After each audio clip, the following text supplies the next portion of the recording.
Where do you go to get the ultimate Aeropress recipe? The Aeropress Championships, of course.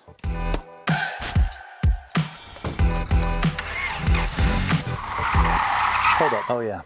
I've not been invited and they haven't announced this year's date, so I guess I'll study the winning recipes from the last 15 years, combining their winning elements. I'll push the boundaries of blooming, I'll go wild with weights, I'll grind fine, grind coarse, and then I'll grind some more. I'll invert, unvert, rinse and plunge, with hit, without, and then I'll sip and slurp until I've cracked it.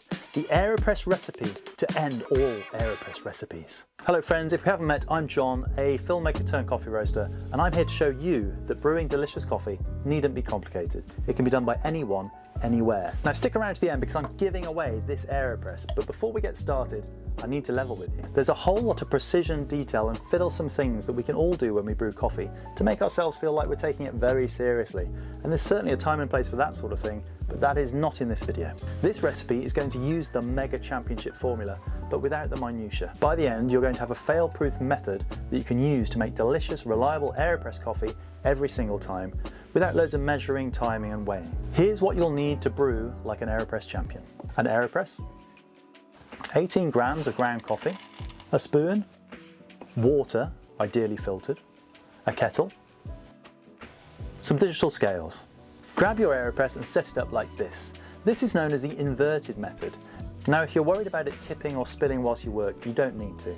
We're going to set our plunger to the number 4, making sure our rubber line cuts right through the middle of the number. This gives us the starting point for all our measurements throughout the brew, but it also makes it super sturdy. We're using 18 grams of ground coffee in this recipe, so weigh out your beans and then grab a spoon from your kitchen drawer, or the one that comes with the Aeropress kit.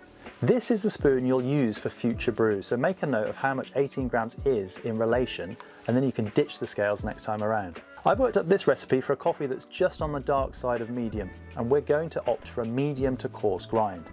Now what does that look like? Well, it looks like this. It's like table salt or sugar, and as a point of comparison, this is the sort of grind I'd be using for a French press, which is, as you can see, a bit coarser, and this is where I'd be for an espresso grind, lots finer. The grind we're after is 20 clicks on the Commandant grinder. Now, as this is the ultimate Aeropress recipe, we're going to honour the championship winning combo and follow the precise measurements and timings this time around, but only once. We won't be needing them next time as we'll be using the numbers on the side of your Aeropress, but for this run through, it's useful to check we're getting everything right. With your ground coffee in, this should now sit just below the number 3 on the side of your Aeropress. We're going to add 50 grams of just off the boil water, and if you want to get fully specific, it's 94 degrees C that we're aiming for. But that's the same as leaving the kettle to sit for roughly 2 minutes after it's boiled, and we'll take your level up to the halfway mark between 3 and 2. Give it a gentle stir, ensuring that all the grounds are saturated, and let the coffee bloom for 30 seconds. After 30 seconds, we're going to add another 50 grams of water, which will take our level up to the centre point of number 2. This multi-pour approach with blooming is what's going to maximise flavour clarity and sweetness, and we're going for a balanced extraction. That's the aim of the game. Now perform a gentle north, south, east, west stir for a further 10 seconds.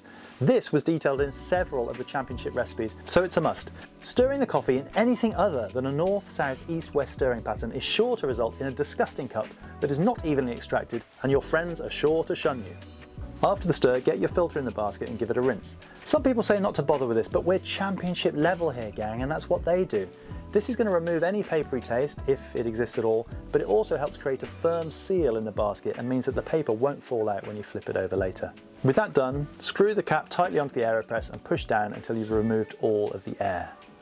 I like to preheat my mug with a bit of hot water, but you do you. Stick it on the scales and zero the scales before carefully and confidently flipping the Aeropress over and on top of your mug. There's often some concern about the inverted method and flipping hot liquid about the place, but if your filter's screwed on and you've pushed all the air out, the vacuum created inside holds really well. You could shake it around and only really end up with a few drops being lost. With your Aeropress in position, gently press down until you've extracted all of the coffee, stopping just before you get to the hiss. Hissing's for snakes, not championship level Aeropress brewers. Now by the end, you should have about 70 grams of coffee in your cup. Now we're going to add another 100 grams or mil of hot water from the kettle, which is just over double the amount you already have in the cup. And finally, we're going to add 30 grams or 30 ml of room temperature filtered water. Now, why all the messing around with different temperatures of water, you might rightly ask? Well, it's because we're trying to balance out the flavour, and by adding some room temperature water, we can fine tune the final cup, creating the perfect strength that's tailored to you. Now this is your chance to fine tune too. Perhaps you like it a little hotter. If so, less room temperature water, a little bit more hot water. Maybe you like it stronger. If so, even less water. Is it too bitter? Try adding a little bit more. Good coffee brewing is all about experimentation, so just keep trying until you hit that sweet spot that works just for you. I hope you found this ultimate recipe useful. I'd love to know how you're brewing your own Aeropress coffee at home, and if you don't have one, I'm giving this one away. All you have to do is hit that subscribe button below and one of my subscribers will be selected as a winner. Full details can be found below. Thanks for watching and good luck.